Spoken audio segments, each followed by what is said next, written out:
Tüm bu yaratıcı ne amaçladı? Bunun anlamı ne? Tanrı'nın mantığı ne?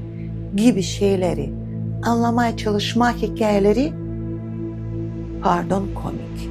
Olan bitenlerde bir anlam aramak boşuna. Sebep aramak ve her şeyi beyninize açıklamaya çalışmak zaman kaybı.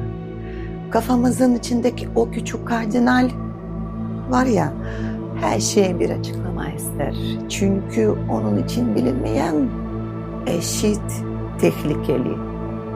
Bulabileceğiniz tek şey ya başkalarının ya da kendi yansımalarınız ve fikirlerinizdir. Neden bütün bunlar oluyor? Zamanınızı boşa harcamayın, yaşayın ve hayatın tadını çıkarın.